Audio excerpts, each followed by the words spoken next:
Hello, everybody. Welcome back to Kentucky RImfire and Hobbies. Let's talk Benchrest. And tonight we got an interesting topic for everybody. See the side chats out there rolling a little bit. We got a little bit of a light crowd tonight, but there are some storms rolling through this area, and got some people without internet. I know George from Southern Rifle contacted me and said he was unable to get on. He is down and out as far as internet goes. Rimfire Dave had some other commitments tonight, so he is not going to be on. And Brock sent me a message, and Brock is he is in Texas.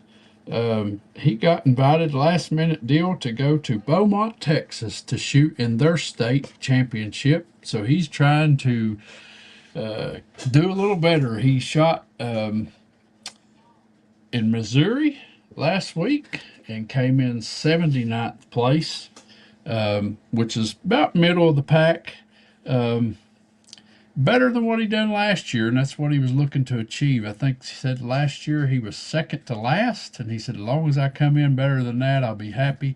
And he did that. He did very good considering the windy conditions he had up there last week. So he's down in Texas now, trying to go after another win and just keep climbing on up that ladder. So good luck to you down there, Brock. I hope you do good. Y'all go over and check out his channel. That's leather_action 22. He makes some neat leather scope caps, and he's a big Benchrest shooter in the ARA world. Not ABRA, ARA. So let's go ahead and start calling these guys out of the back room. And if we lose you tonight, guys, I'm so sorry. I mean, we got thunderstorms just passed through here. I think we're in the clear now, so we should be able to keep our signal. But my Starlink was coming and going when we were talking in the back room earlier, so hopefully I can hold it together. And J Delta has already sent out a $9.99 super chat. Thank you, buddy. I appreciate that a whole lot.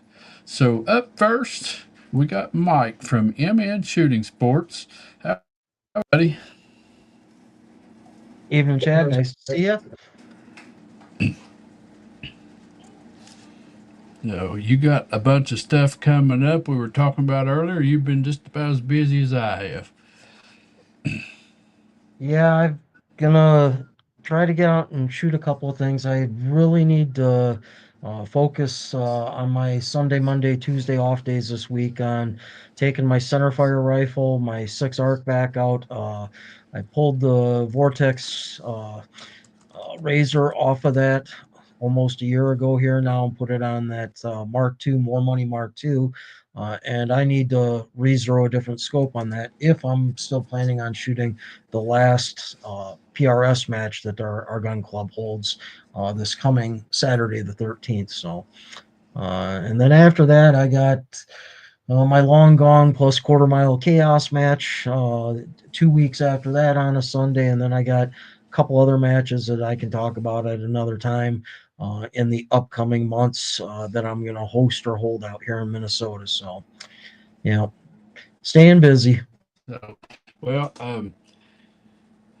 I know it's busy out getting ready for those matches and stuff, especially when you're full with donations. Because I've been chasing donations for the past 3 weeks, and we're going to talk about that here just in a little bit. Because we're going to have the best prize table this year that we've ever had. So it's worth the work. It's work with rewards is what it is. Anyways, up next we got Justin, which is bringing our topic tonight. So how you been, Justin? Howdy, guys. Glad to be with you tonight. It's been a 4-day week with 3 Mondays in it, seems like. But Uh, other than that, it's been pretty good. yeah. So, in case anybody's wondering, I'm sporting a new hat here. So I was in one of our local Royal King store, and they're carrying the Black Rifle coffee products. So I bought me a Black Rifle coffee hat, and my shirt also says God, family, and fishing. So up next we got Hasbro. He's the troublemaker. What? What? Got this reputation by this guy. Yeah, when you go around By buying his stuff like this. Oh yeah, he been. I still have your mug in a box on my kitchen table, and I haven't mailed it yet. That's really sad. Yeah, I know. It'll go So, out. So maybe I'll get it done tomorrow, maybe. But it's been sitting there. I'm not kidding you. It's like idiot. What, 4 are you weeks? ready? Are you ready for a trip south? I am. Well, I'm getting ready with my new toy. I'm gonna bring it along, and then So, I've got some others all ready to go. interesting fact, I had a family reunion on Saturday. My great uncle lives about 40 minutes north of Steve, and he said the next time I go to the Hyde, that he dared me to stay in a hotel. So he's like, "You come stay with me, and then you can go shoot." I Well, said, "Okay." Cool.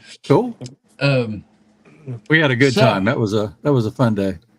yeah, But did I'm he looking. but did he say you can come, but Justin Justin needs to still get himself a hotel room or Uh, Yeah, there you go.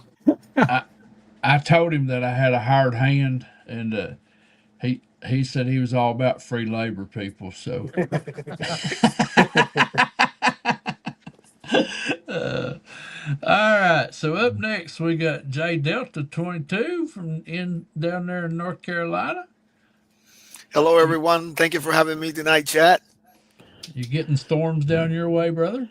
No, we have a hot day today. It was in the 87. Cool in Yeah. the Well, morning, 87, but then it's going back to the 80s, we 81, went out to 82. eat. Yeah. We Hmm. went out to eat tonight. My son is in town for the first time in probably a year. He's going Oh, to wow. medical That's school. pretty cool.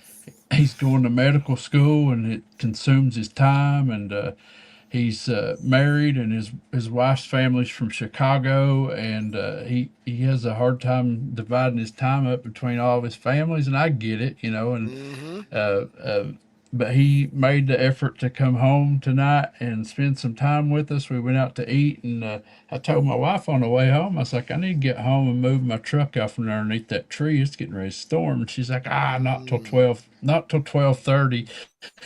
9:30, You nine poor, thirty huh? rolls around and it's a pouring rain and storm and Oh, thunder and wow. lightning. Yeah. So, but I think it's past for right now. Um, That's well, up good. next we got Steve from Lebanon, Southwest Virginia.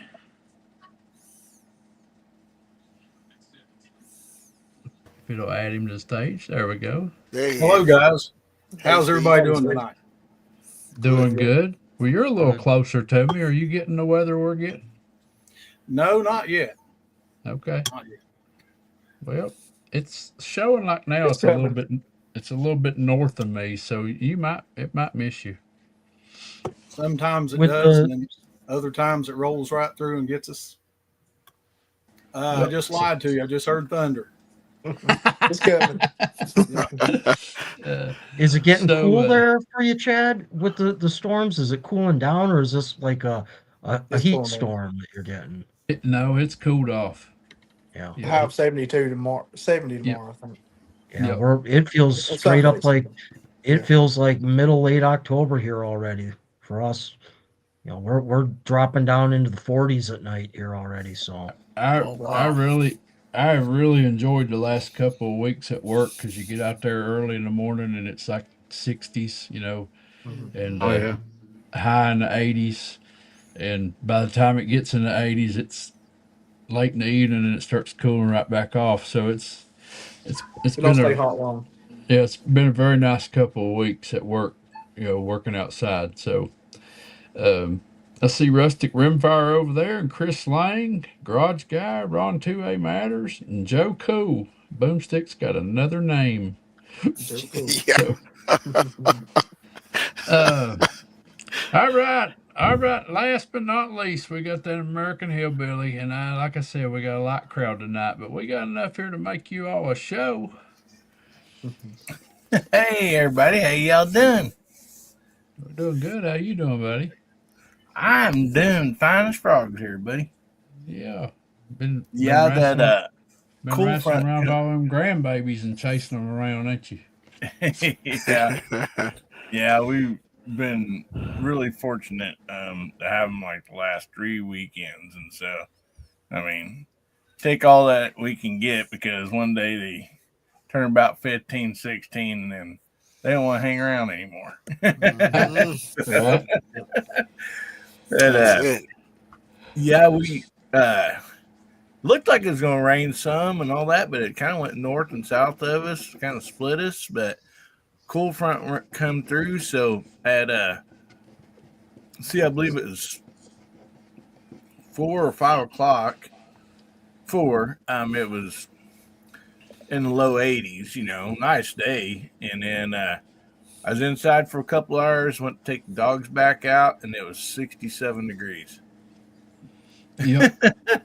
I'm enjoying it, but you know what? It's going to get Kicking off cold. those storms, ain't it, for you guys? Yeah, but it's going to get cold, and we're going to complain about it being cold, and then when it gets hot, we complain about it Yeah. being hot. It's just we just Oh, yeah. complain too much. So, Well, well, last week I showed you guys. Uh, Let me see if it's still on here. I showed you guys this sticker that Hillbilly had made through. Well, he actually made and designed the sticker, but he also went to Sticker Mule and ordered us some of these stickers so that we could give them away at the match. So when I got home this week, um, they're here, and there they are. I thought they sent them upside down for a minute. Yeah. Oh. Nice. Very nice. Everybody that enters the match will get a free sticker. And his wife, I found out today, is unable to be there. She is going to be out of the country. But his nephew will be there. And we do have everything in order to our first relay. We're going to have Kenny's rifle and his shooting rest and bags on the bench, and his bench will be open for the first relay. We'll just have his gun sitting there. So Kenny will be with us in spirit during the first relay and the whole match, because this whole match is about Kenny and all the free stuff, and he enjoyed it, and he always got excited about our hot dog shootout, which is what we used to call it. Now we call it the Kenny Blackburn Memorial. But he loved that hot dog chili. He looked forward to it every year. And I just give you a quick glance here of this is a list that I've been making out, and this is actually what I have in hand right now, and I'm expecting more. So there's 20 items on each one of these pages, Great. and I have 60 prizes at the moment in my possession, and there's more coming. I got an email from Vortex today with a tracking number. Vortex has a package coming to me, so we'll see what that's all about. And I have a Tactical Solutions barrel at my local FFL. They didn't want to send it to a personal address. They wanted to send it to an FFL. So I gave them my FFL's information, and they notified me and told me that I had a barrel ready to pick up over there. So I got 2 gun barrels to give away at this meet. One's a Shaw, one's a Tac Solutions. So got a lot of nice stuff to give away. So, and I just want to thank anybody that's listening here tonight that's helped contribute to that. Hillbilly's help to the cause, and J Delta's help to the cause, and there's several others that reached out to me and wanted to send stuff to help out, and I just wanted to take the time to thank everybody for doing that. This match has always been important to me every year because it's our big match that ends the year for us. Because once deer season starts, our shooting season kind of goes, and so I always have one year-end match. And this year we changed it to make it more about Kenny and his passing and remembrance of him. And I'm overwhelmed with the engagement that I've received to make this match happen. So thank you to everybody that's reached out to me and helped me make this happen. As it's I was telling Mike earlier, it's a lot of work, with a lot of reward. So, anyways, before we get started into this educational session about Al Freeland tonight, which Justin has prepared for us, let's go ahead and call out the side chat. Let's just go ahead and type Freeland in the side chat.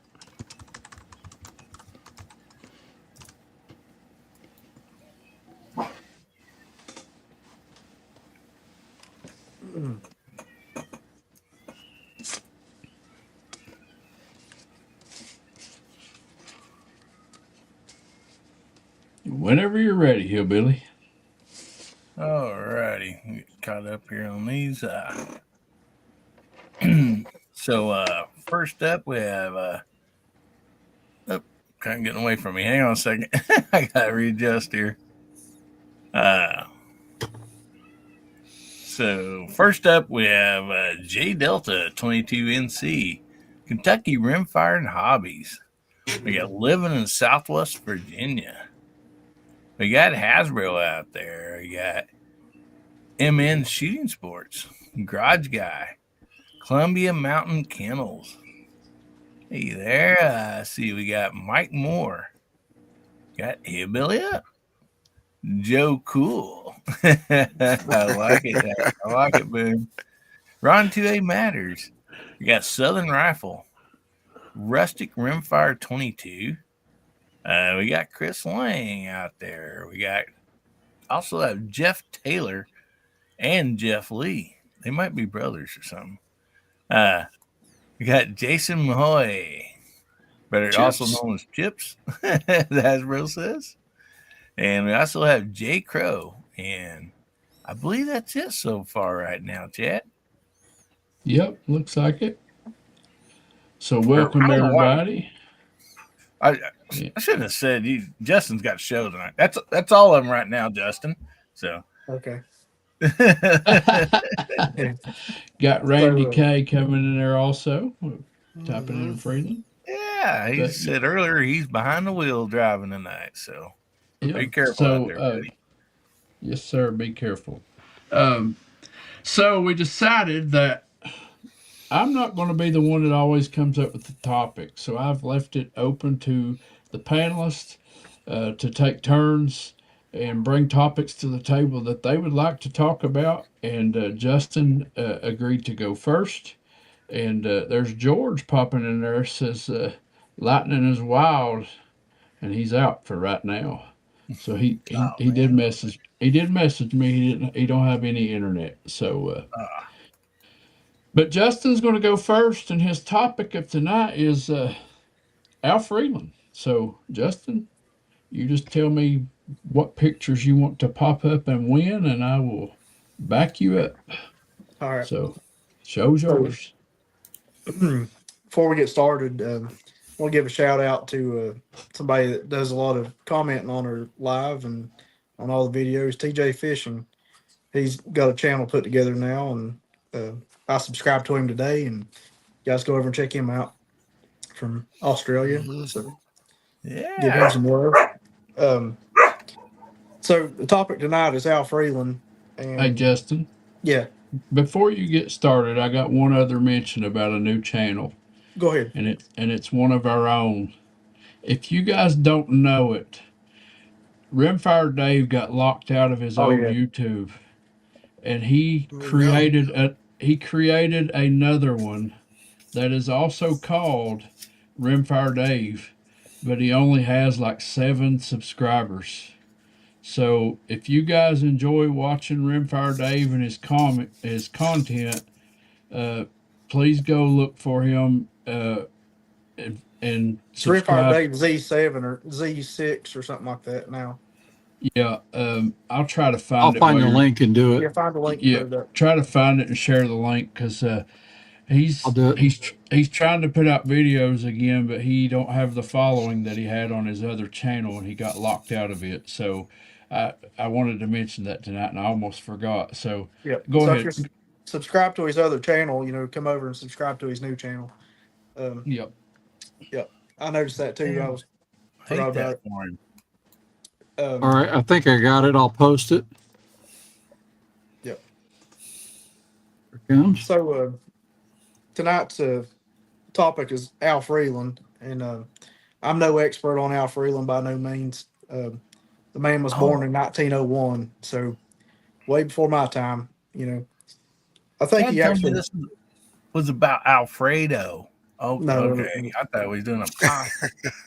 Okay, sorry about that. So, you know, all of it's before my time. So if I'm wrong about something, don't hold me accountable. I just read his book, his autobiography, and his book is Uncle Al, and is a very interesting read. Um, Anybody that's going down the hole of a rimfire shooting, I would definitely recommend this book to him. Um, he was real instrumental in development of BSA Martini style rifles. Um, he took a liking to them, and he like further designed their own product, and ended up getting recognition from them, and they used his input highly for further product development. So, you know, they were from England, he was from the United States, and they really liked what he had to offer, you know. So he was really instrumental in development of BSA Martinis, the internationals. Um, so, you know, this man lived during the Depression.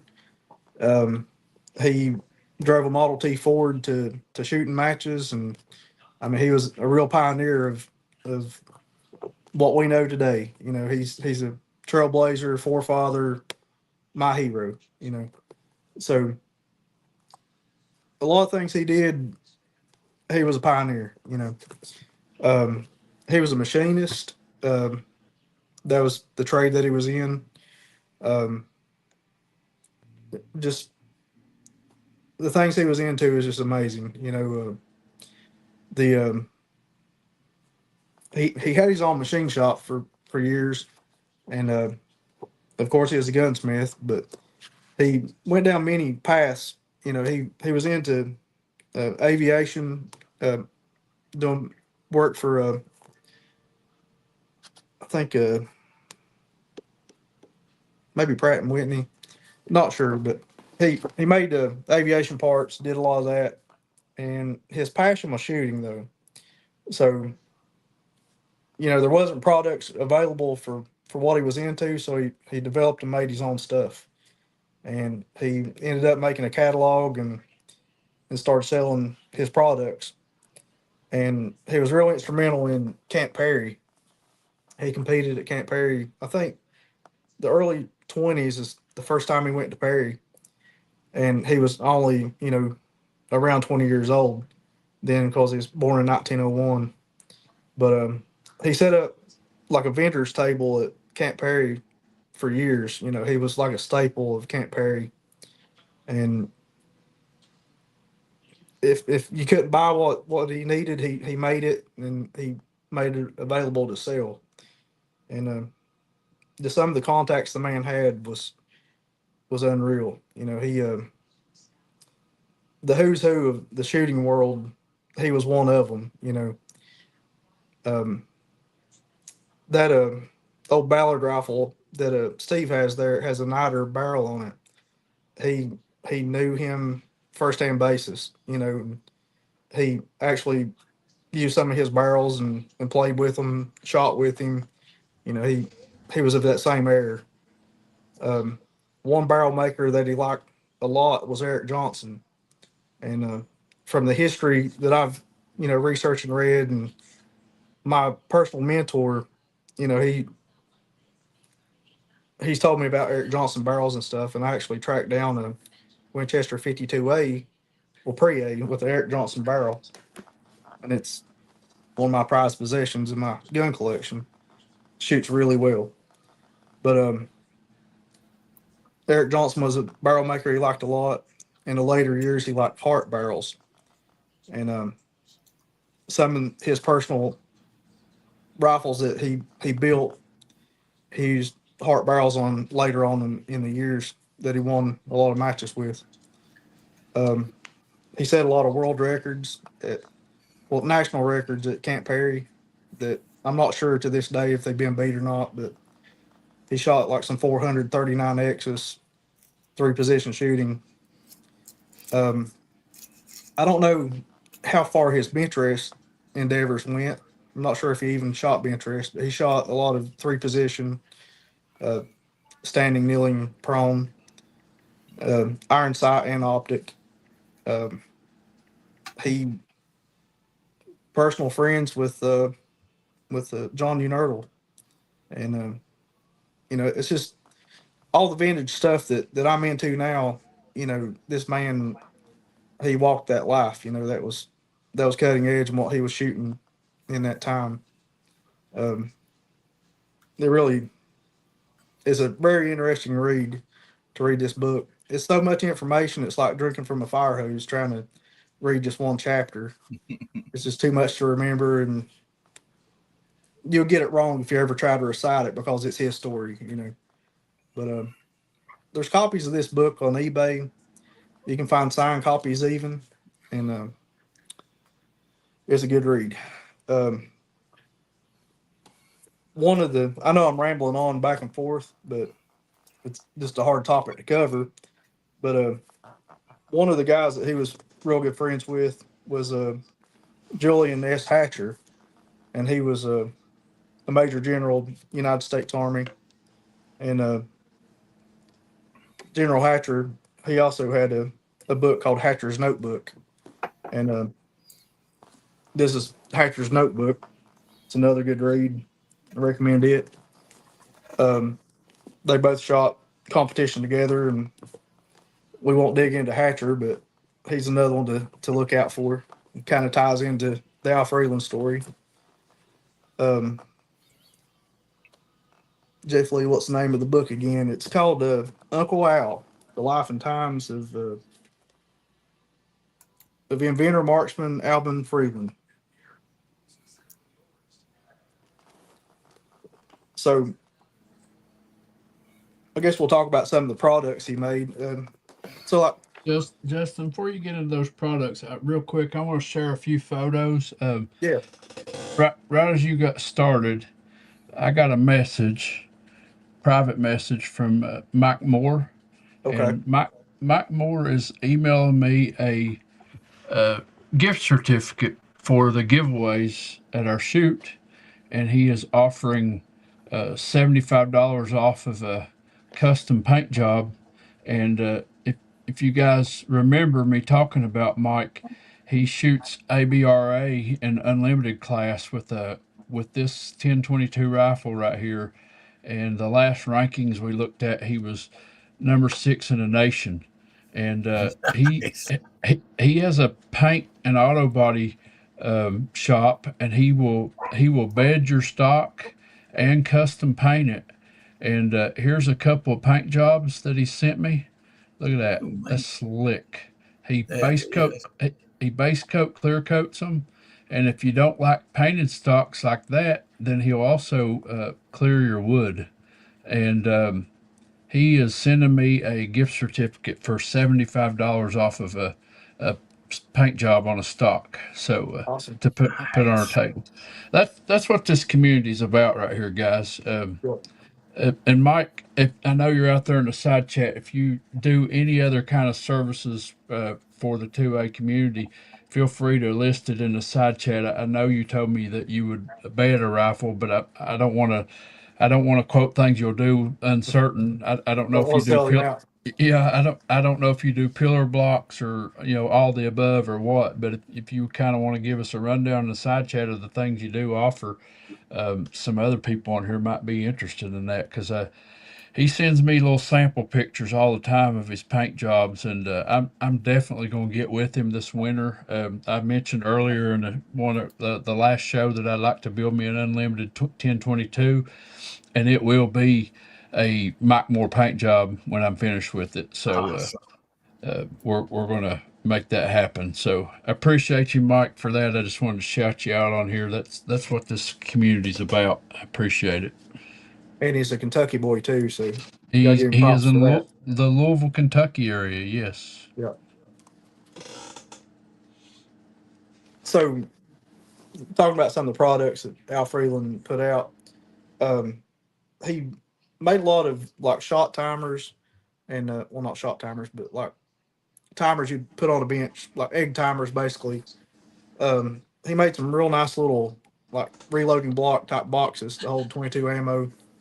Most of them were made out of cedar, and he made some really cool gun box like boxes to put your guns in, your rifles in, the sights and universal scopes and all that. Um, every now and then on Gunbroker, you'll find a listing of an Al Freeland rifle, and it'll have all the accoutrements of his builds, and they'll be in those wooden boxes.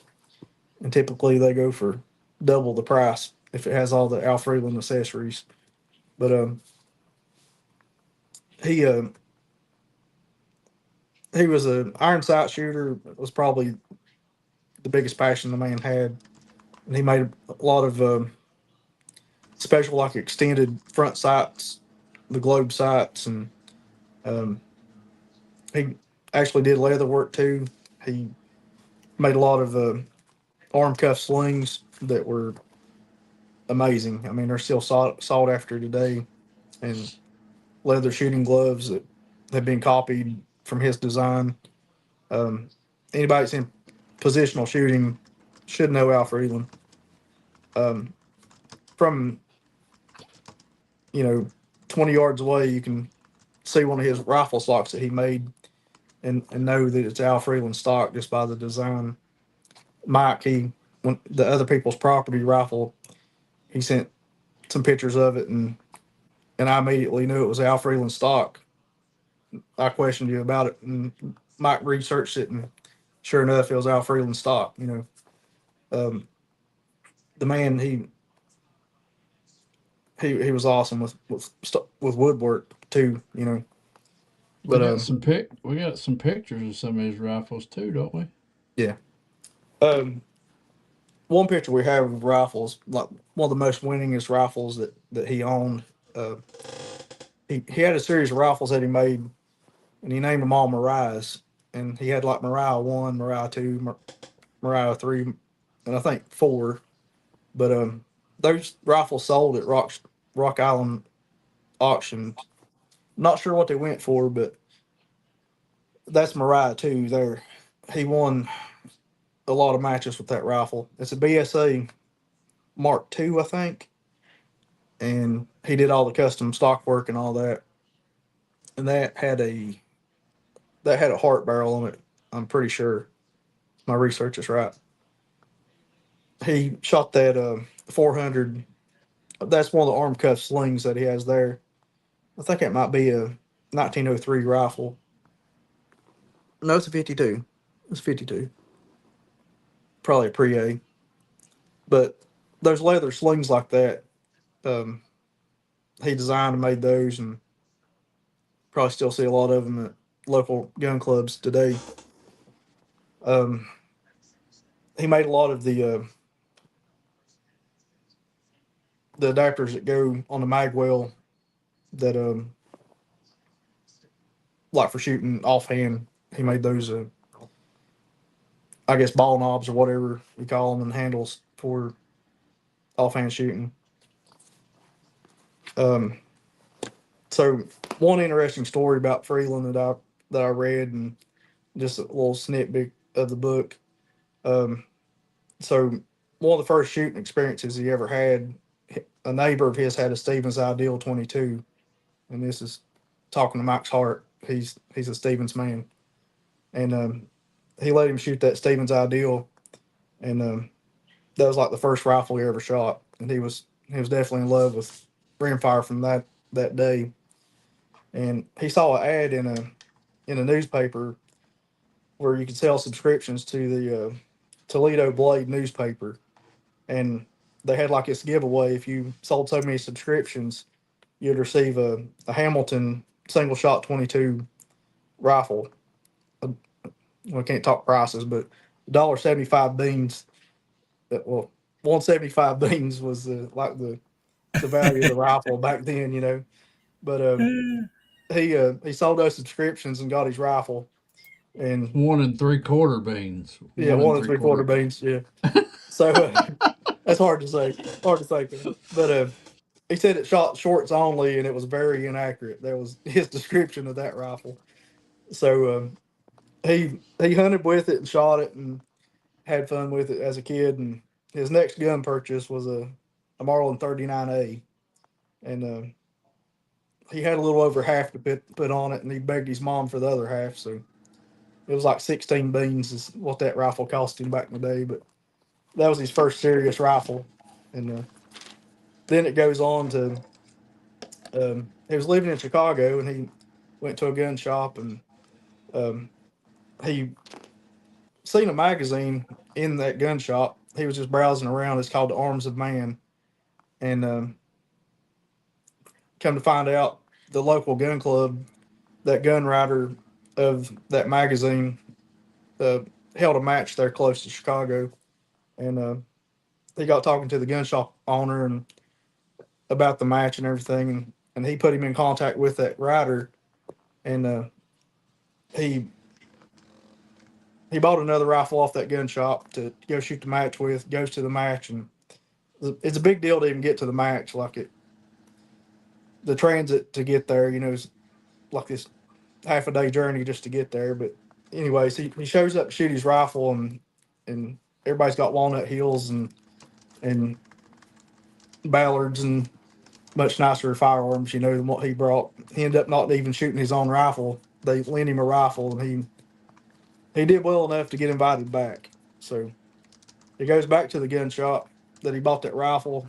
He gets a refund on his rifle basically, and the next rifle that he purchases kind of starts the history of Winchester 52s.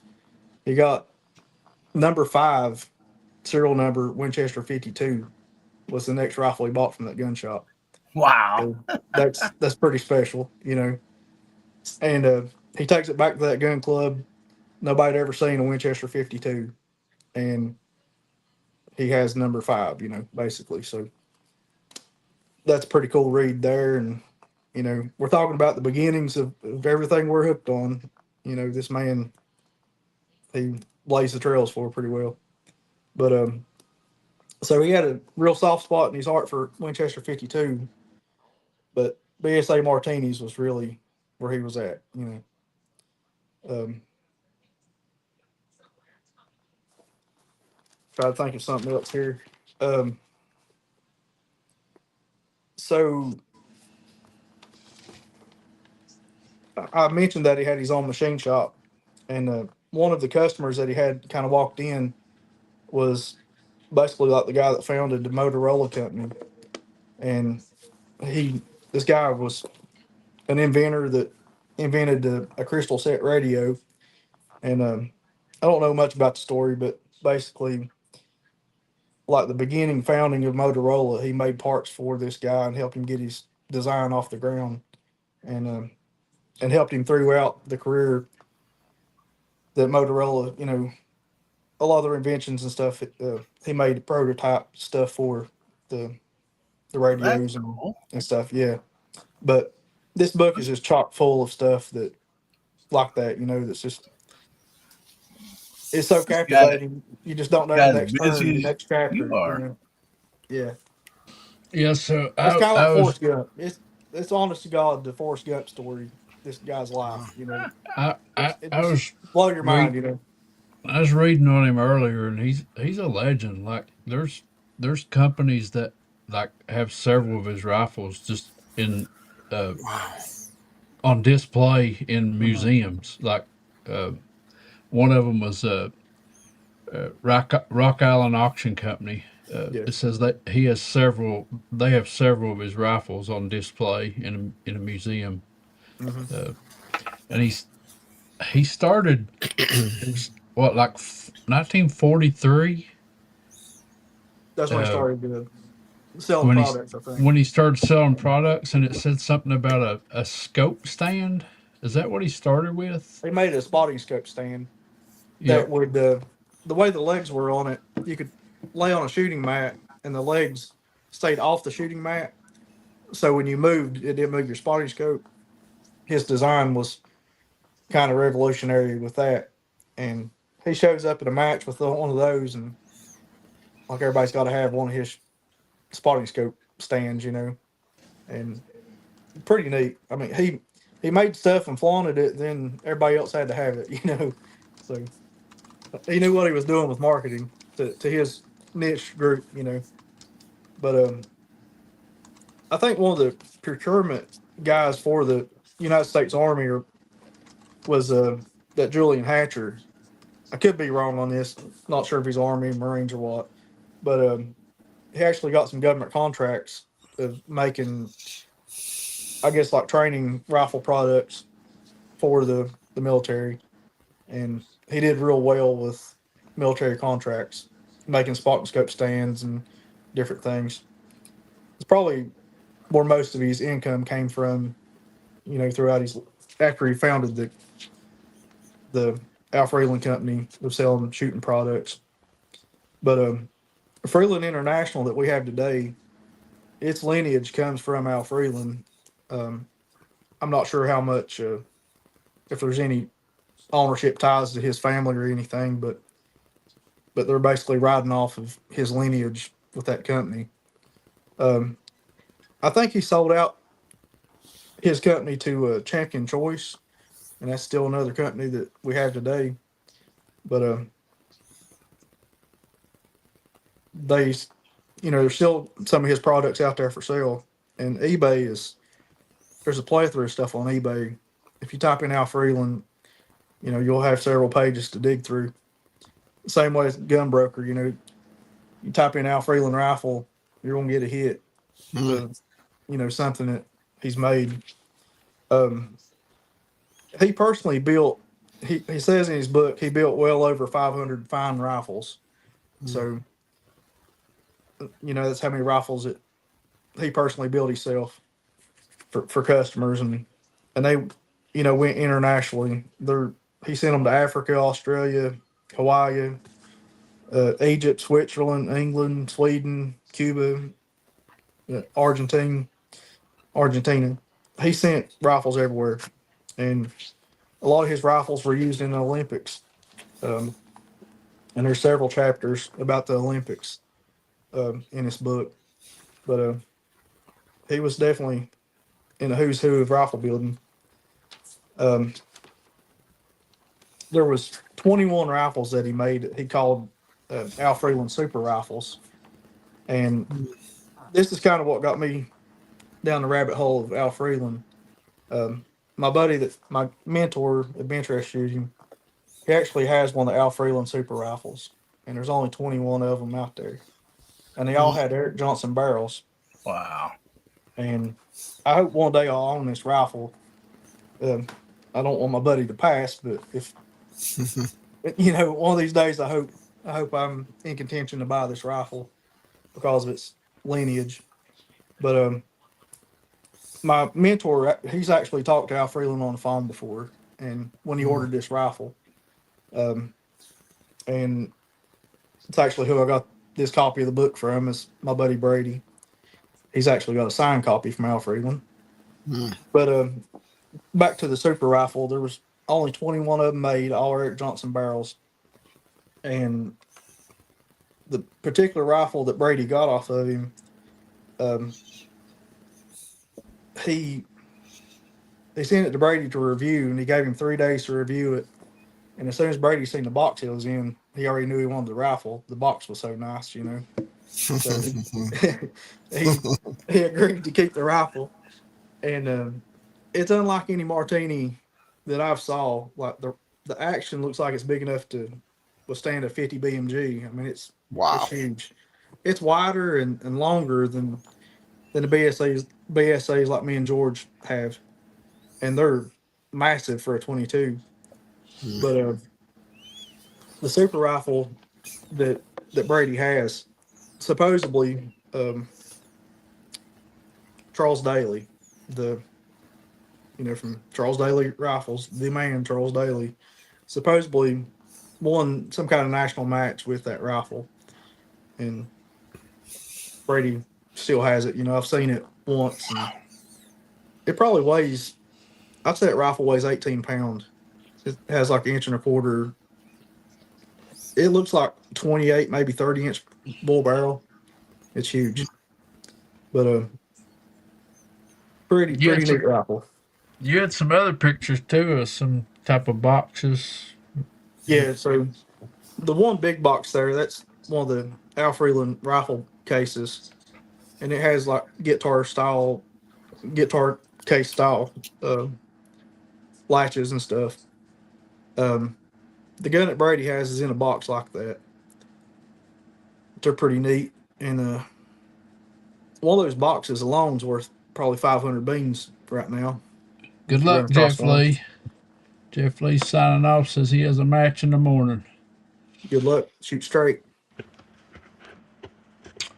Some of those little ammo boxes, Chad, you can show next. Those little cedar boxes. Yeah, that one has a shooting timer on one side, and it opens up and it holds 22 long rifle rounds in it. Nice. Brady actually has one of those cedar boxes like that.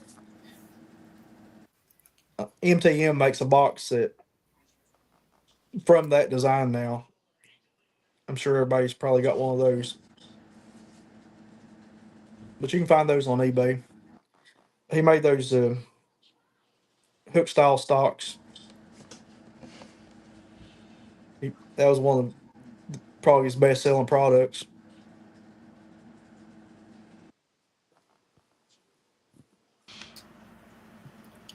Probably $16 so rifle, fancy. man. I'd like to get that rifle. Yeah, It's amazing. Amazing. Yep. it's got some cool stuff. But it's funny how we all come together and talk about old rifles we run across and all this vintage stuff, and it all has lineage back to this guy for sure.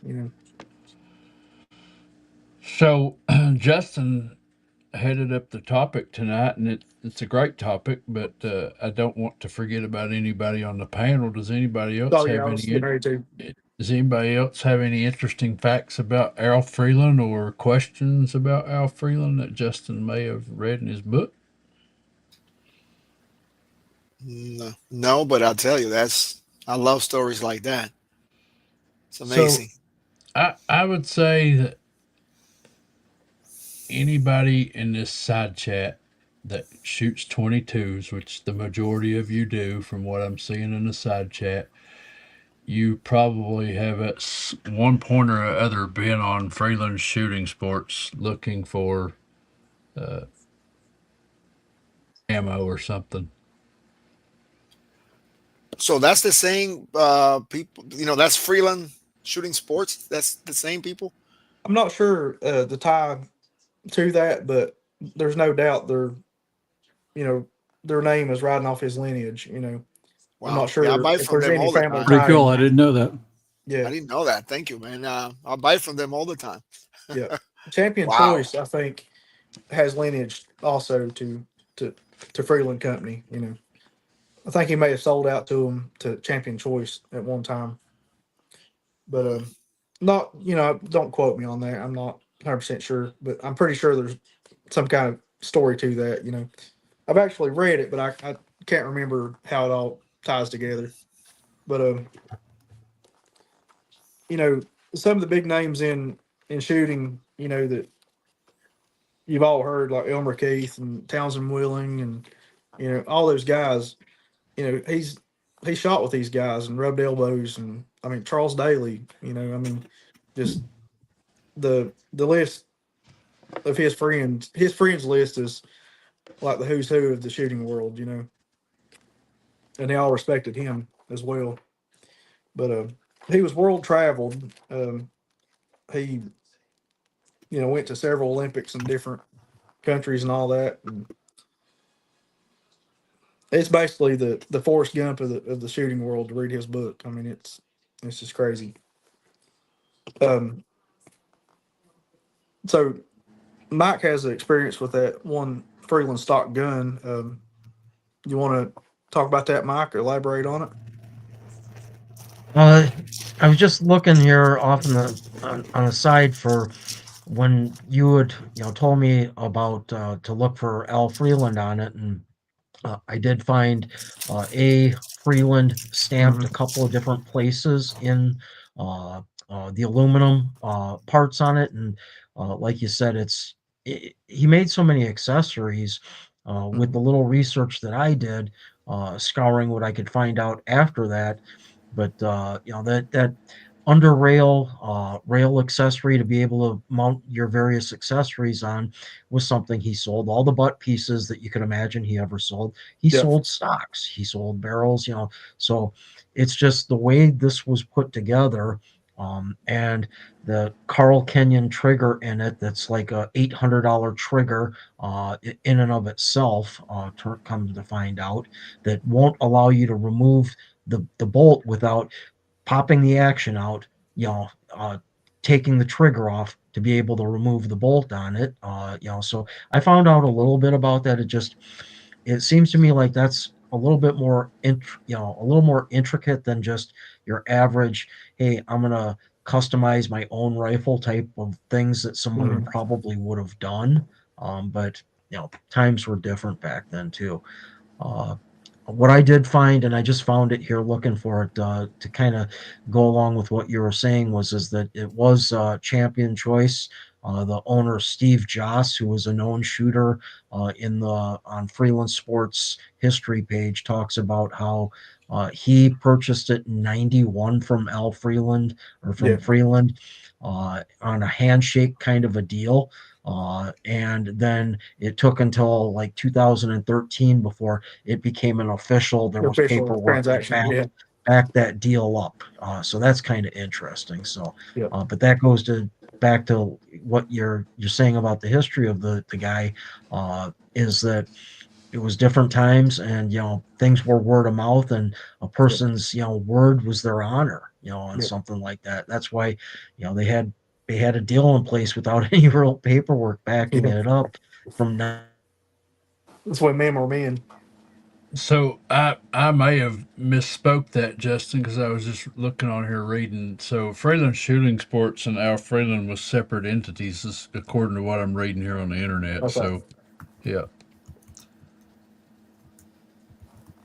I think Champion Choice though, yeah. they did buy out Freeland. Mm-hmm.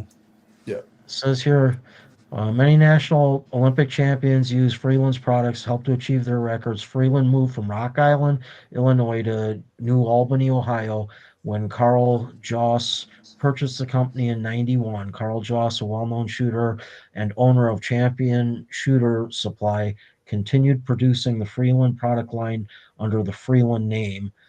In 2013, Carl's business moved away from Albany, Ohio to Utica. Champion Shooters LLC was sold on a handshake deal. Okay, I misunderstood what I read. In 2013, the new owner of Champion Shooting Supply abandoned the business and left that location in 2019. Uh, so, I don't Yeah. I read that same thing you did there, and know. But yeah, it's all interesting. It's like keep going back So to it. he It was he ended different up times. he ended up in Ohio. So I'm sure that he shares many stories with Gene Davis probably. Gene Davis and Bill Calfee, Yeah. because Bill Yeah. Calfee they all Yeah. ended up there. Yep. And when I was reading the Bill Calfee book, it was interesting. He was from Kentucky. He lived in was it Hyman? He was Between from Hyman and Hazard, that's where yeah, he was Calvin was from. between Hyman and Hazard, and he uprooted in his younger days and went to Ohio. So I'm sure that Right. they all shot together. Mm-hmm. And why do you think they all wound up in Ohio? Uh, At work, probably for work. Camp Perry. Yeah, Camp Perry too. Camp Yeah. Perry. Yeah. So and that's Ohio, Pennsylvania. That's where the ARA and ABRA stuff is most popular too. Like Yeah. there's matches up there two three times a week. Yep. Yeah, like I said, what for me I think is interesting about stories like this, I did positional shooting for a little while, and it really is a young man's game, or a younger man's game, I guess I should say. You gotta have eyes Uh, for it, and Eyes, blood pressure, the ability to get up and down out of positions on the clock, and just all those things. But uh, I whenever I am in like antique stores, I look for stuff like this, and I don't know if it's going to show up here or not. But like this is a shooting badge that I found in a Wisconsin thrift store, uh, Department of Wisconsin American Legion, 1946 Victory Convention Racine, 200 yards, and it's an offhand shooting medal. So you're talking post World War II era guys that were still, you know, really into competing with rifles and the camaraderie of the shooting sports. Here's a 1947 Wisconsin Rifle Association that someone won the rapid fire in the seated position, Mhm. in 47, and someone that took a second place, it looks like, at 200 yards in a prone position in 1946. So I just I find the history on any of the shooting sports really interesting, and it's just unfortunate that when kids get trophies and awards for shooting, they're not cool stuff like this anymore. They're plastic crap, but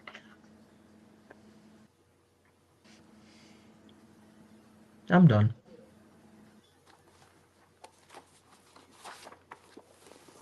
Camp Perry's always been kind of a bucket list goal for me. To go. Well, especially when I was younger, it was always a goal to me to go to Camp Perry and shoot. Just in a service rifle match or just anything. Just to say I went to Perry. But Al Freeland, he shot well over 50 years consecutive at Camp Perry, and his 50th anniversary of shooting Perry, they honored him with a huge cake. Congratulating him on 50 years of continued participation, and I mean that's a milestone right there. Competing that long, and he was still competitive. Even at that long, at doing it that long. But in his One book, of the his son says that's one of the best memories of his life was that ceremony where they gave him that cake. It's one of his fondest memories, and pretty neat. I think Dave Garner's competed at Perry, and we was talking to Elijah. I think Elijah's been to Perry. Yep.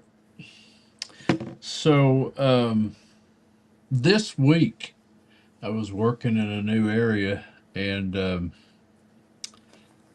one of my coworkers says, "Hey man, there's a hardware down the road that's got a gun store in it." He's like, "I bet you they got 10,000 guns in there." And I was like, "Ah man, you're exaggerating." So I go in this store, and sure enough, like piles and piles and piles of guns. Like Wow. it was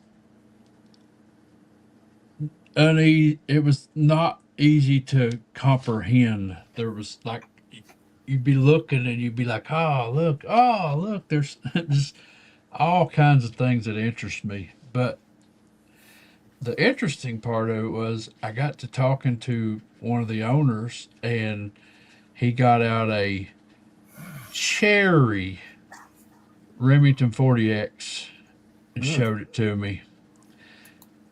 And we got to talking, and his son's name is Brandon Hayes.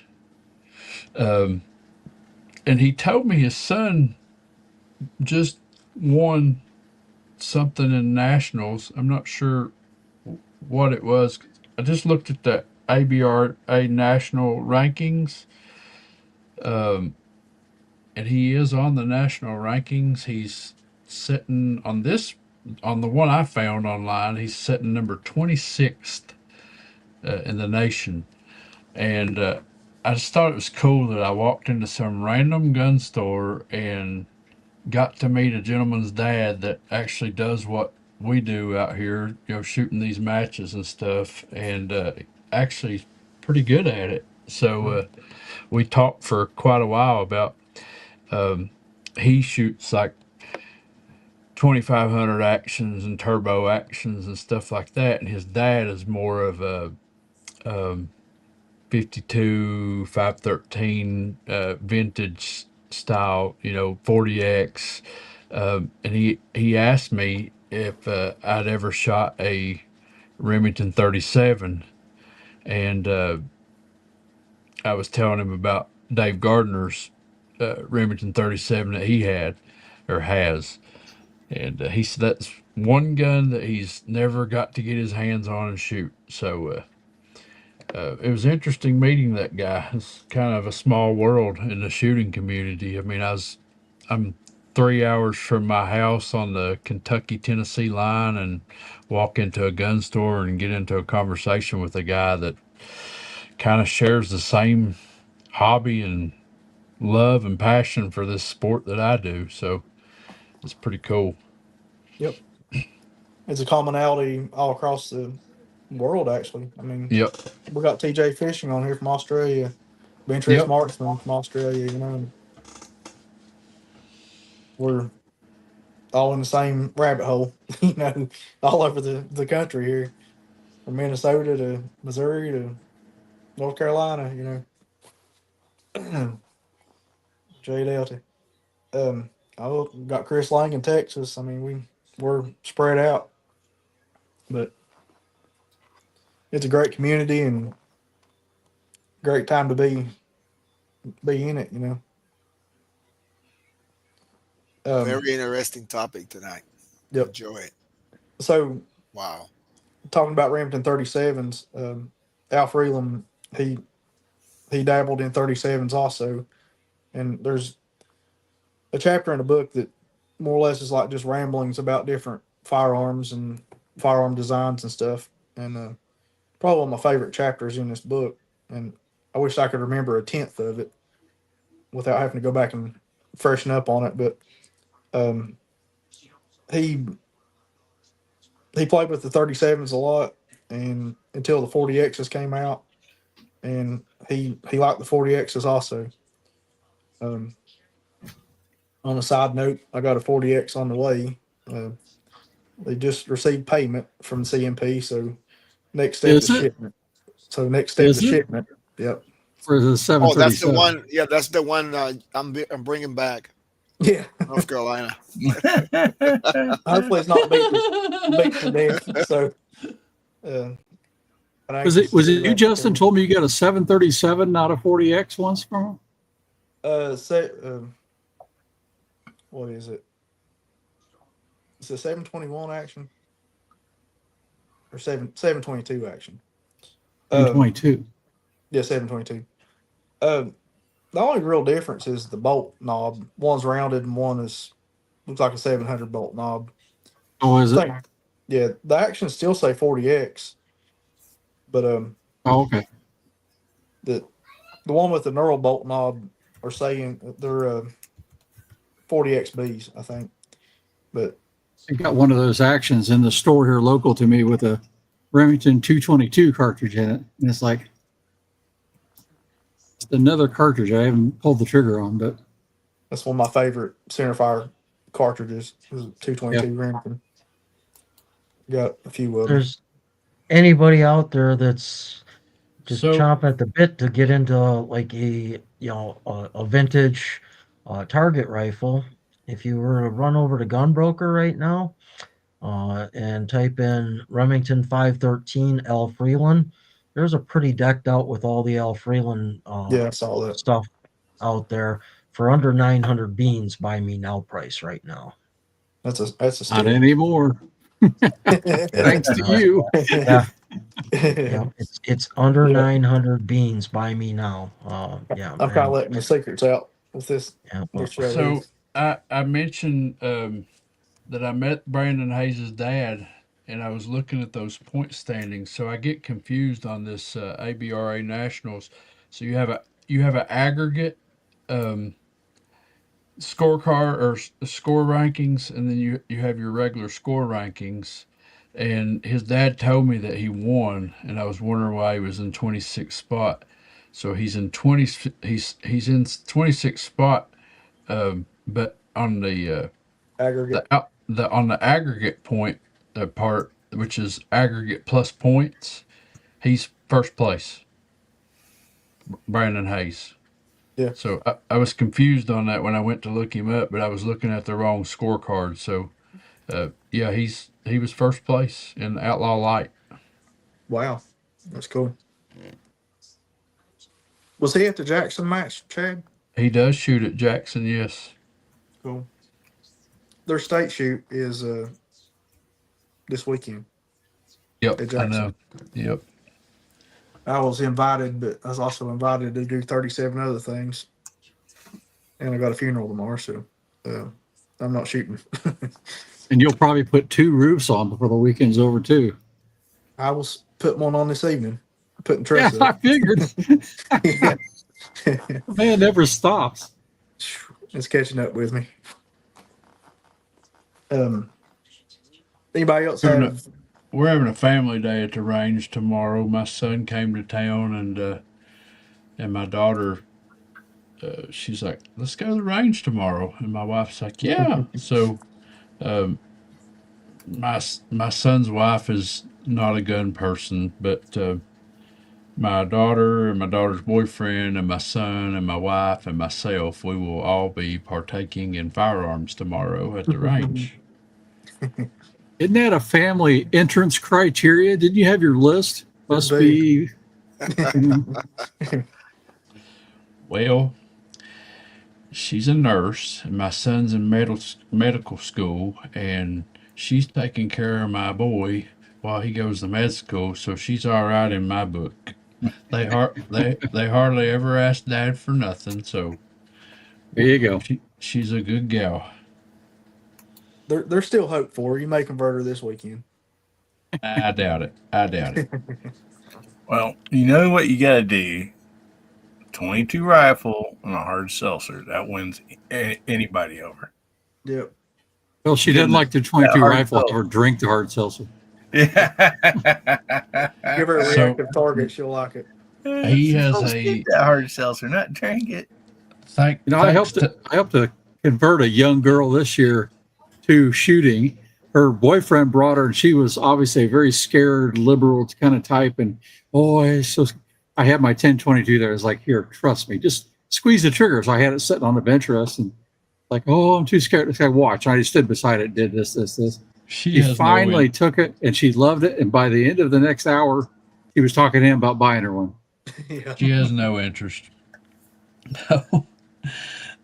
My son has a very nice collection of old military rifles that, thanks to his dad, I got him a M1 Garand and an M1 carbine. He has a 1903 SKS 8mm Mauser, 2 or 3 Lee Enfields.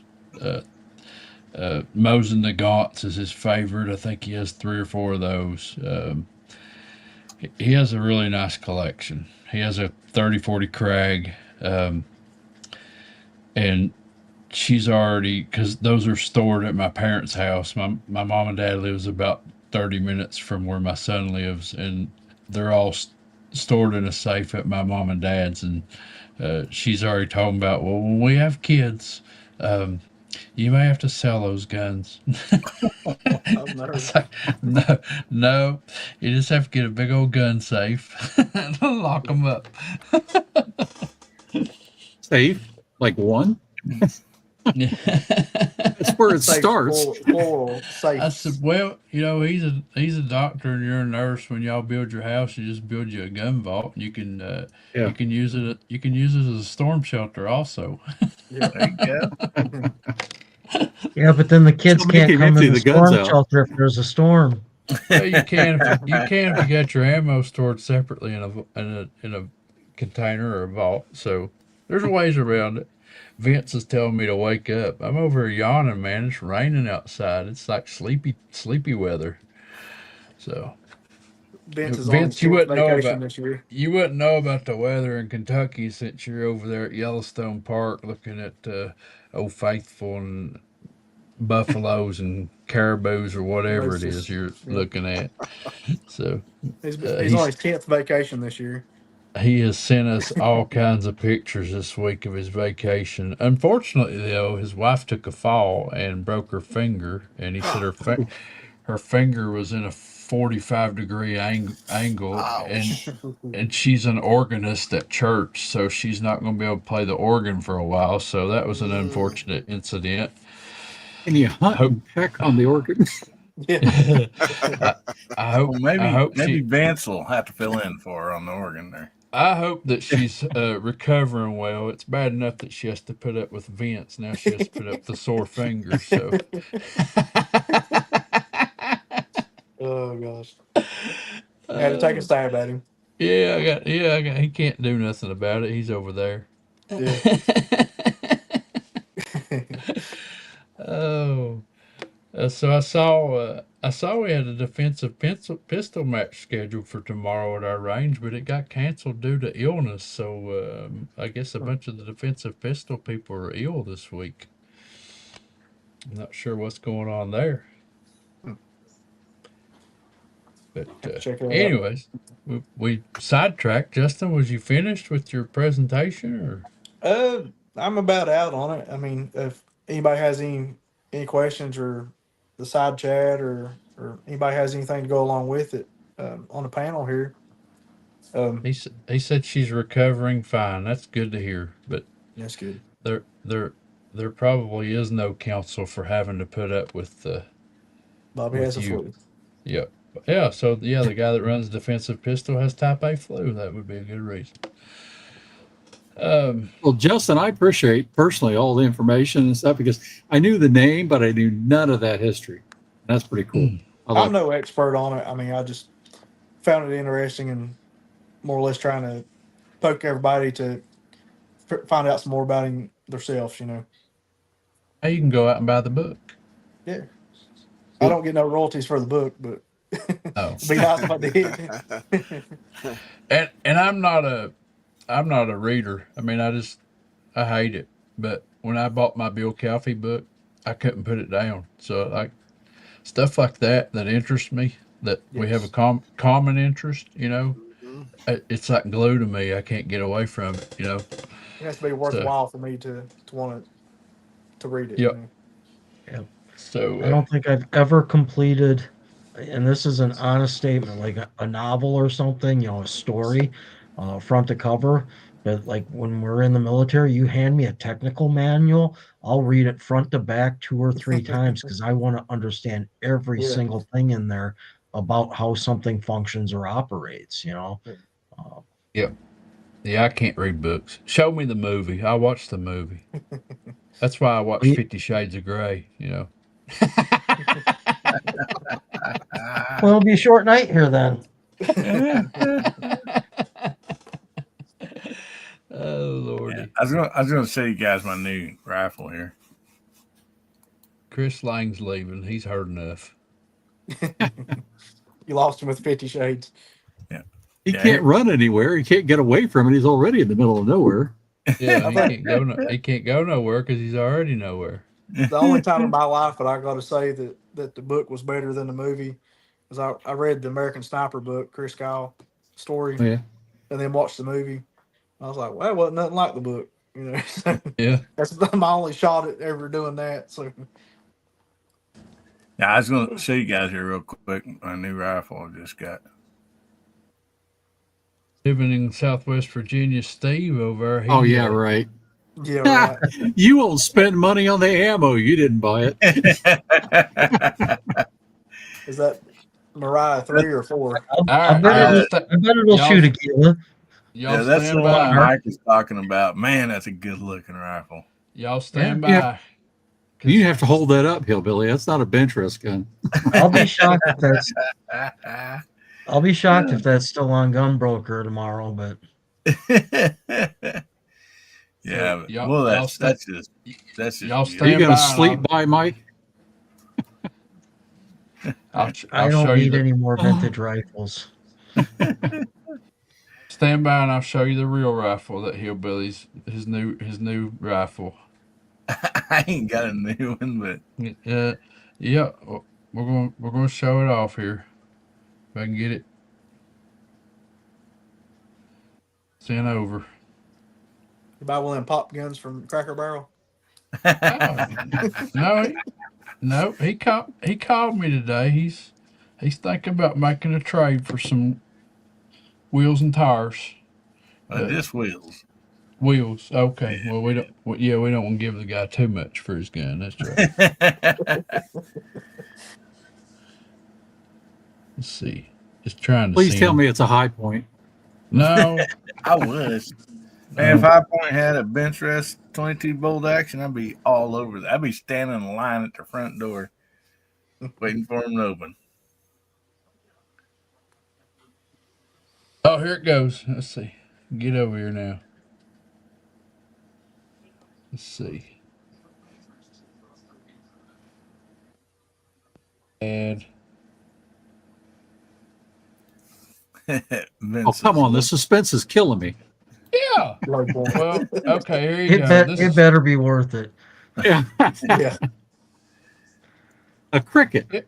everybody's gonna get him a cricket. there's a boy that's wanting to trade me, or he's got some wheels. I have some wheels he wants, and he has a cricket. The one he has is a different color than that. But anyway, Please tell. It's more fitting for hillbilly. It's red, white, and blue. yeah. Oh, I was gonna say, the please red, say white, it's blue pink. one. Well, he gotta have that. I know Yeah. that's what I mean, that's America, man. America. I knew. Chad said he had a cricket, and so I'm like, Listen, if it shoots anything like that classic cricket that I got, This would be it's pretty a good. they're good Yeah. shooting rifle. I took mine and competed with it first time ever in our not last match, but the match before. Because our club president, he keeps shooting in the hunter class. There's nobody else in the hunter class, so he's got to give me win every time. And that also means he gets the top score for the year in that class, and his name gets put on a plaque. So that's you also had a to go give mess me. it up for him, didn't you? Can't leave I that went, alone. I went and shot that keystone, and I I beat his score by 3 points. So Does he still- I now have the top score in the hunter class with a Keystone Arms Classic cricket. Does he still talk to you, or just throw rocks Yeah, at yeah. He you? shot the last. I'd be throwing rocks at you. He shot in the last match with it and fell apart. Like shot probably the worst score I've ever seen him shoot. ever So shot, he's got one more chance this weekend to get top that high 10. score back, or he lost it. Justin, just what kind of guy are you hanging out with? You ever think about that? Hey, everything he Giving the does is poor guy- premeditated. You poor guy complex. My goodness, man. That's I- awesome. I may or may not have I pulled put all a that mic. together to tell him I to do pulled it. a Minnesota mic on him. Is what I done. Come in at the last minute, make 3 points. Oh, me over here shooting a 400 bang cricket with some center X in it, and I don't I'm even. not sure What it does wasn't he? exact. What does he even shoot in hunter class? He shoots that military training rifle. Yeah, it's a military trainer rifle. I don't know what make it is, but he actually does pretty good with it. But Then he shoots Ely 10x through it. yep, Speaking of that level rifle, Mike, I saw your Stevens 15 and 15A video this week. You need to start a challenge for just boy rifles and start them with this. I'll get that 15A out I got and shoot it. It'd be fun. But I got a Well, scope on it. It's kind of, well, there's that 50-yard iron sight challenge target that I've had out there Yep. forever.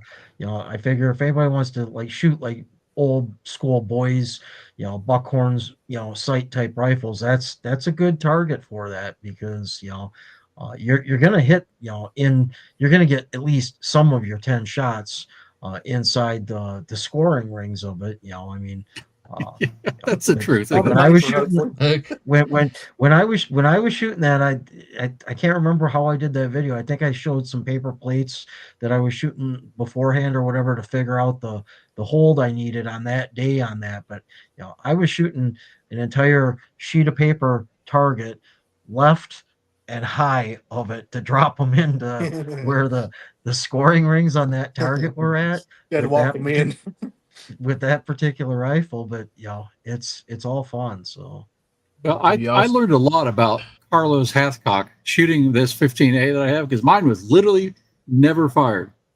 I figured the best thing it taught him was how to sneak up on somebody because unless you're within about 15 feet, you're not going to hit them. Helped him out with his stalking. so everybody was wishing that I was going to put a picture of a high point up, but Vince Ratliff's over there calling my cricket a low point. So I guess I got a low point. No, he's calling hillbillies Benchrest high point, low point. Oh Yeah, that's what he's doing. Oh yeah, cricket. Well, he says cricket, and then he says low Well, I point. think he was guessing, like what? Yeah, he guessed that hillbillies getting a cricket. Oh, I got you. I was lost in that then. Yeah. So, Mike, you want to share that target that you shot there at 100 yards, and Justin's going to have to come back out and try to redeem himself there a little bit. I guess we can take a moment for Ann Schultz anonymous meeting here. Yep. Yeah, there we go. Yep. so Look at that. Man, that where is that here? I think you got. I don't know, That- man. That one right there, that's right underneath the one that's on the outside. That's why if you've watched the video, how uh, how I put a question mark on there on it. I can't swear that one would actually have broken the X line, but everything else there would have, and that's 8 shots in a .3 area right So, here with the two that are out there. Whenever we have a situation like that, Mike, we let the opponent choose. So, Justin, what do you call that? He still has me by 1X if we don't give it to him. Yeah, I already put it on the website. I scored it at a 9x. I Because believe it's it, a 9. I scored it a 9x and not a 10 because it gives me a reason to have to go out and try it again. So Oh, yeah, I believe it's a but 9. Justin will be back. I got the cameras on charge over here, buddy. In all my free time. So we shot Chris Lang's SKS challenge, and man, I did the best I could, just couldn't get it going. It was Somebody a from thing to shoot. Taiwan in the chat.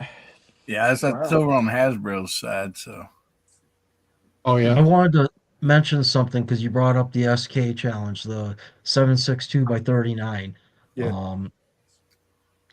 I've mentioned it before. Everybody here probably knows that I see a lot of ammo and stuff come through, my work. Well, this week someone brought in 2,000 rounds of 9mm and 1,000 rounds of 7.62 by 39.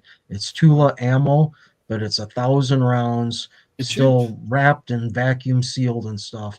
I don't shoot it. It's almost enough to make me want to go out and buy an SK, just to, for the fact that it's, I don't know, probably $600-700 worth of ammo. But if there's anybody that wants it and will cover the whatever it costs me to ship it to you, it's yours. So See how much shipping this. Justin's not happy with his. Well, I mean, without going down the rabbit hole and putting way more time in it, I wasn't happy with my score. But I mean, it's the best I could do with what I had to do with. So it is what it is. I'm done with it. I'm moving on. I gave it my attempt, but Bill, SKS is not a Benchrest rifle by no of the means. of the three No, it's not. of the 3 times you shot it, it wasn't nothing to sneeze at, honestly. So Yeah, But you say that. what it was. You say that, Justin, but if you actually start hand loading, you might find I got a Romanian WASR AK, and it was spray and pray at 50 yards. And I started hand loading for it, and I got it down to shooting 2-inch groups at 50 yards. Oh yeah. And that for an AK, that's pretty good. Oh, yeah. That's Yeah. what I'm saying without going down a rabbit hole. I got Yeah. probably 100 pieces of 7.62 with 39 Norma Bro, brass. you're talking to a guy that does not like shooting KYRX because it gives him no paper report to take No home. feedback. He hates KYLs because he gets no feedback from wow. it. Except he hit that gong out there at 200 yards and seemed to like that pretty good. He's doing it with Honestly, open sights. shooting steel, I mean, it's fun to hear something ring at long range, but I'd rather shoot paper. That way you got something to hold, something to see how you did, you know. All right, guys, let's make a run around the room. We got just a few minutes left. That's a before we good hit group, that. Mike. No joke. Yep. That is an awesome group, buddy. Yeah. Mhm. Awesome rifle, too, though. You found a gem right Yeah. there. You sure Yep. did. So, Looks like Hasbro did too. He's part of the Anschultz Anonymous. yeah. Well, Yeah. I, Believe it. I know somebody else in this room. He got me started. He got me. Let me get the right way. He got me started. Steve's a member. J Delta's dying to be. Yep, J Right. he's got the itch. He'll scratch it.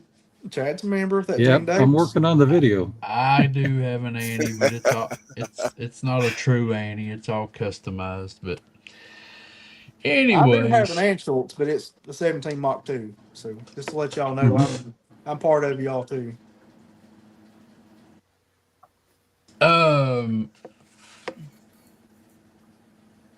I'll save this for the back chat. Hasbro, you might be interested.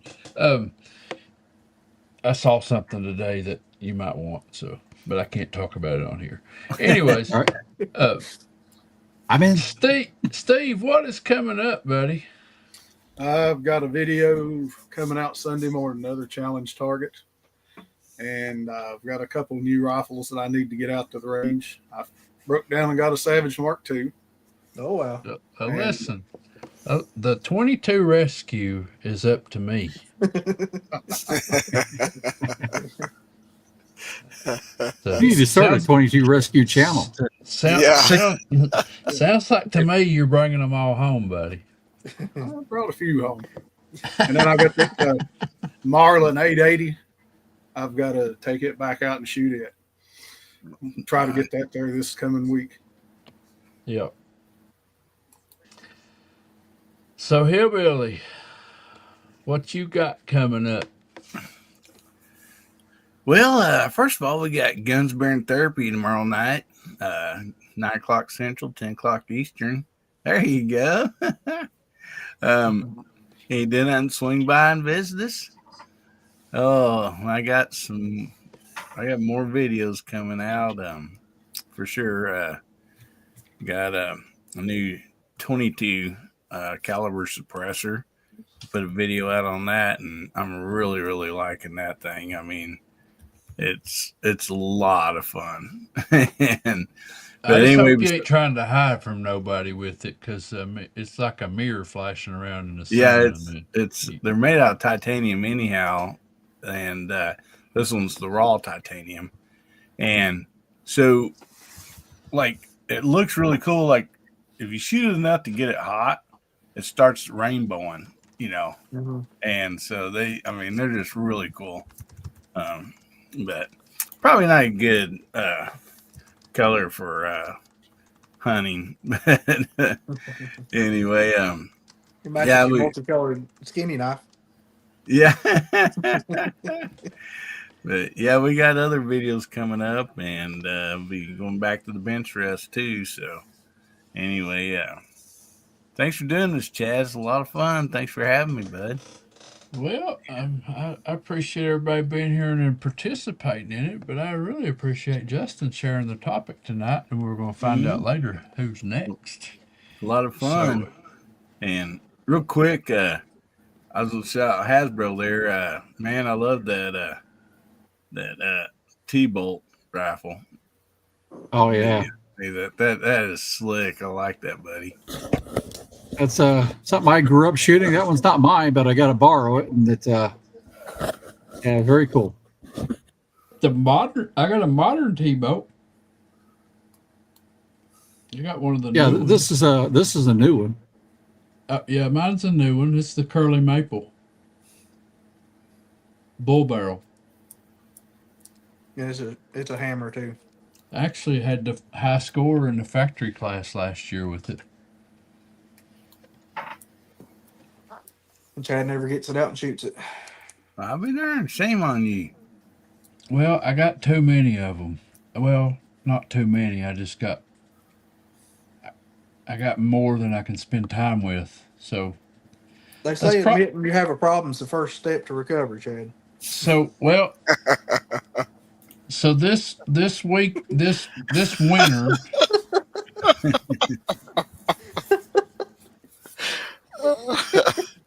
So this winter, I'm. That's probably what my videos will be this winter. I'm probably just going to start getting one at a time out, taking them to the range and giving them a little love and Yeah. go through some of my collection. So This is how I see hillbilly shooting with a suppressor. Exactly. So J Delta, what you got coming up? I don't think Hasbro finished. I cut him off there, talking about his T-bolt. Oh, yeah. I'm working on this Anschutz 54 this week. I just literally got it, and it's amazing. I mean, holy cow! Really tolerant of a bunch of different ammo. And so I took the 3x9 scope, which shot some several 0.2 and 0.3 inch groups at 50 yards, and now I got a real scope on it, and we'll see how it does. And don't worry, Mike, I got a vintage scope coming. Hasbro had a pretty nice hard seltzer video out today, a short. Yeah. Oh yeah, You did. 454 pistol. Yep. I shot because everybody wanted to shoot that gun when I was there. It cost me $50 to even take that gun out of the case because that ammo is so expensive. It's like, son of a gun. I just wanted to shoot one can. I have that same revolver in a 480 Ruger has. Yeah, that's got to be a stout round. It's a Hoss. Boomstick, aka J Cool. Dean and I have talked about this, and Dean is not ready yet. But when he's ready, we're going to put on a show for you guys. We'll do a little collaboration, and he's getting prepared, and we'll do it. Hey, Justin, one more real quick thing about that Casul video. If you watch, when it slows down, you can actually see the bullet coming through the air at it. Wow. There's one point at it. So slow the video down to 0.25 speed. It's the coolest thing. You can see it arcing in there. There's a big bearing surface on the base of that bullet. Yeah, yeah. Anyway, enough for me. So, J Delta, what you got coming up, buddy? You got a big road trip coming up. I do. I'm all set up. Got my hotel reservation there in the Hampton Inn in Pikeville. And got my car rented to pick it up on Wednesday. Leaving Thursday morning, heading your way. Awesome. So very excited. So got a couple of videos on Mondays and Tuesday and Wednesday. Two with the Anschutz 2007-2013 and one with the Weight Rock. So that's coming up next week. Thank you for having me tonight. I found a 2007-2013 in Gun Broker. Just made the guy an offer. Oh, good deal. Good deal. By next week or the week after, we may have a whole room full of Annie owners in here. Yes. We'll have our first official Annie-anonymous meeting. There you go. Then I'll join the channel. We gotta get Hillbilly involved. Thank you for having me tonight. I learned a lot. Justin, thank you. You got my interest. I don't like to read either, other than the Bible. Yeah. Right? I just don't like to read books. But like Mike says, when I was in the military, something that interests me, I read it, cover to cover. So, and I think I'm gonna get that book, and very interesting. Thank you very much for the topic tonight. Justin, Hillbilly said that his cricket identifies as an Annie. Okay. I feel Wrap like it an in Annie pink today, tape before you ship it. huh? Hey, Mike, what you got Well, coming up, would buddy? that make it a cranny? Yeah. Granny. Granny. We got your rifle named and you ain't even got it yet, buddy. I don't know if I want to get it now. We're going to be calling it the cranny. Wow, yeah, that's a good name, the Cranny. So Sunday I've got a video that'll be coming out that's going to be introducing my Veterans Day challenge targets for Mhm. 50 yards and 100 yards. Will be the challenge targets for Veterans Day. This will give people 2 months to shoot it between now and Veterans Day, and I'm not sure what it's going to be, but I'm going to come up with some type of a prize to give out to whoever has the highest score on the two targets. They will be timed targets like things I've done in the past. And yeah, the targets will be available on my website Sunday morning once the video drops, and I'm going to just leave that there. As far as this weekend and what my shooting plans and activities are, I need to get down to North Star Rifle Club. There is the last PRS centerfire match of the year down there on Saturday the 13th, and I haven't shot a single match with my rifle this year, my 6 ARC. And the scope that's on it came off of the More Money Mark II when I stole the higher end scope to swap things over for these extreme long range 22 things I've been doing.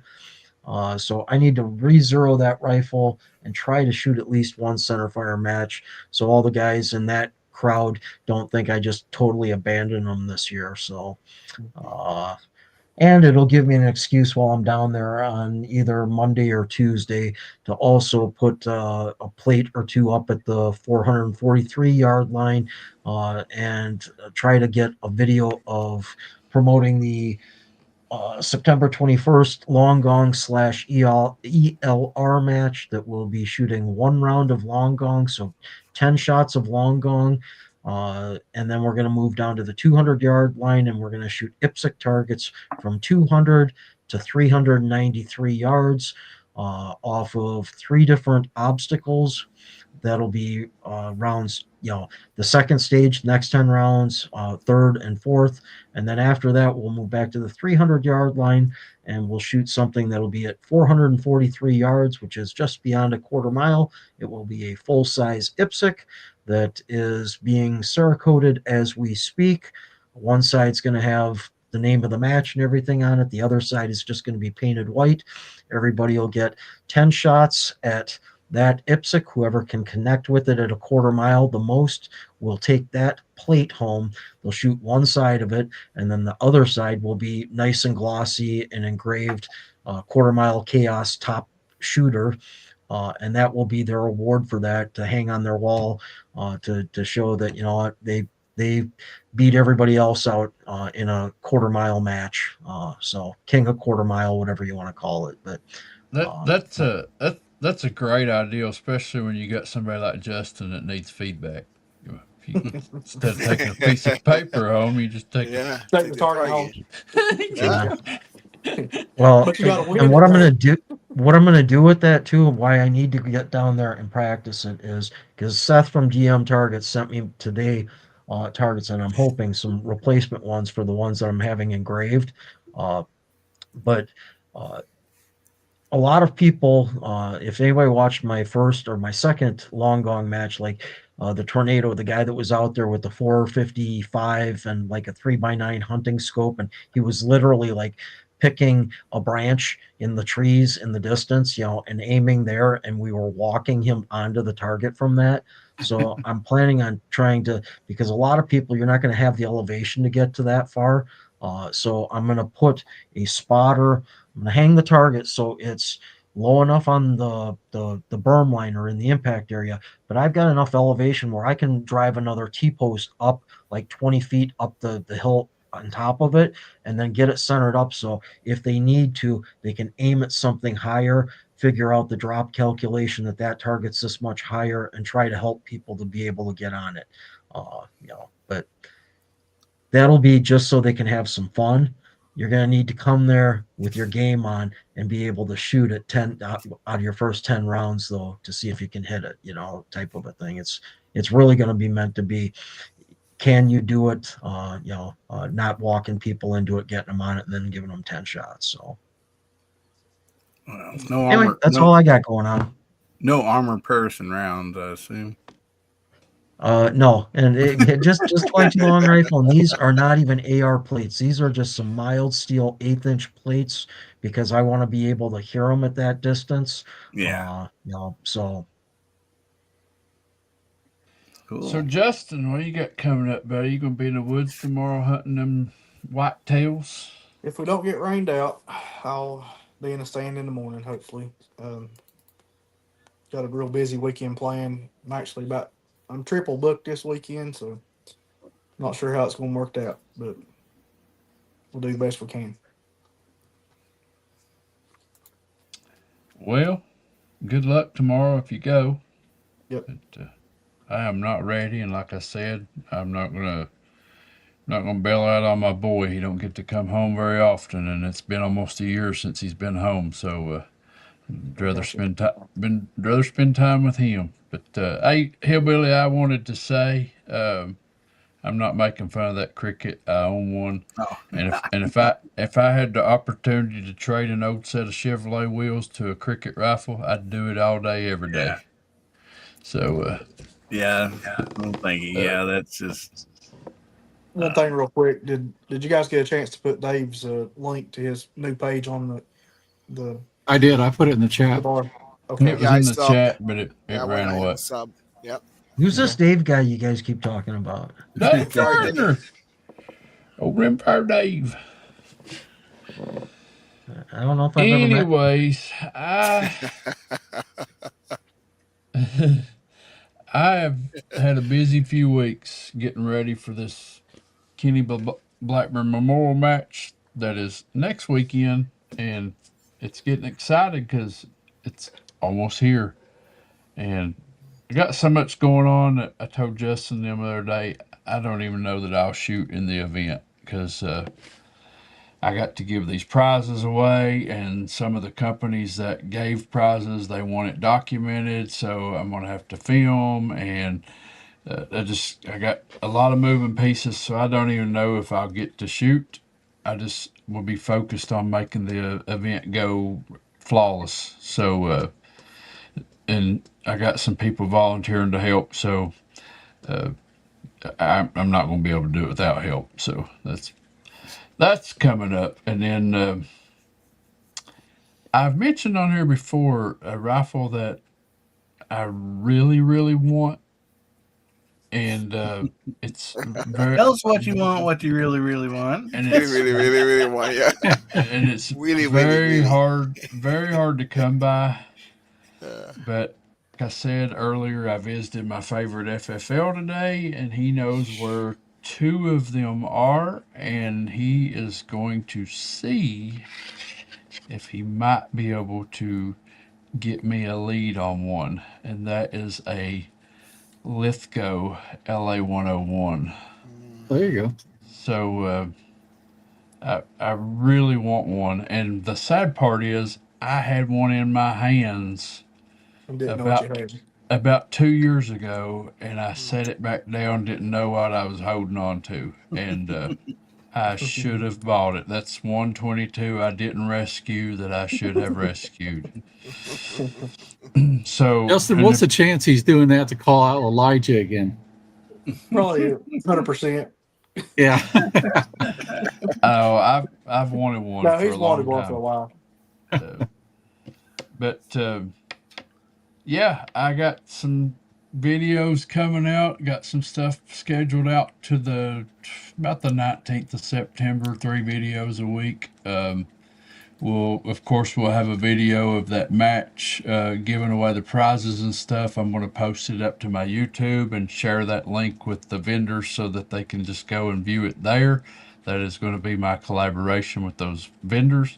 So, no, Boomstick, I do not want a Daria. Sorry, buddy. You can keep that one. My Model 25, I rebarreled it. I got a video coming out of it with it rebarreled. Um, it is shooting better. I also put a Rifle Basics trigger in it and got a lighter trigger in it, a smoother trigger. So the gun is shooting better, but I was still having some extraction issues, and I think I've got that worked out. We're going to go to the range tomorrow and find out. But I also, um, it was not free floated in the barrel, and I took some aluminum ductwork tape and made some temporary bedding in it, and I've got it bedded with a temporary bedding job, and we're going to test that to see if it shoots better, and if it does, then we're going to do a permanent bedding job on it and get it fixed up. So I hope that this works out, because it took about 5 layers of that tape to get it bedded up to where the barrel was free float and everything's solid in the action. So we're going to find out if that works. So I can see in the future that I'm going to be making peelers for a Model 25 Marlin. It's only got one action screw, so it's just got one action That's all screw. it needs in it, Mac. Yeah. One's all it needs. It's a one screw Marlin 25, not a one screw Mark II. So, Have you tried some duct tape yet then? Well, I mean, if I know for sure that it's, well, I mean, that's all part of testing, ain't it? I mean, Yep. I might have to. It might need a pressure. It might need a pressure point on that barrel instead of relief, you know. Yep. Just loosen that screw and put a piece of duct tape around it, pull it kind of tight, and take a couple shots, and then take the next strap and do a little bit tighter. And, the man who knows what he's talking about. Quarter-inch groups. Yeah, he knows. He made it. Call it good. It worked for you. We call it in the Army. Yeah, we call it 100-mile-an-hour tape. Yep. 100 miles an hour. So, Mike, if mine don't shoot, I may ship it to you and let you modify That's it. A little custom gunsmith. did you get the 21-inch, Steve? Yeah, it's the F model, 21-inch, but it's the tapered barrel. Okay. Is it FV or F? Just the F. F model. Okay. Yeah. Yep. Yeah, I don't know much about those. I know the FV really shoots. It'll be interesting to see if the F will shoot, because nobody's tried it that I know of. Yep. It's the same length barrel. It's just it's the tapered. It's not the V. It's not the varmint barrel. You know. Yep. Because if it'll shoot, that's $40 less. You know. Also heard that FVSR shoots pretty good when it trades hands too. It does. It does. I got it dialed in for the kid. He's going to have fun. So, yeah, well, I mean, my Tika T1X I got's a tapered barrel and it shoots. So It shoots good. Yep. So, nothing wrong with that. All right, guys. Well, that's going to wrap up the show for tonight. Y'all hang around for the back chat. We're going to figure out who's going next week. And I appreciate everybody watching. Appreciate the side chat. And once again, J Delta, thank you for the super chat. And appreciate y'all engaging in this conversation, and Justin bringing the conversation tonight, and the side chat also engaging. Always fun to read those comments over there in the side chat. Boomstick, he does a good job at keeping everybody entertained over there. I'll pay you the same thing, Boom, that I pay Justin. Oh boy. It costs me money to hang out with Chad. But that's going to do it for this week's show. Say good night, everybody. Good night, everybody. On the next one.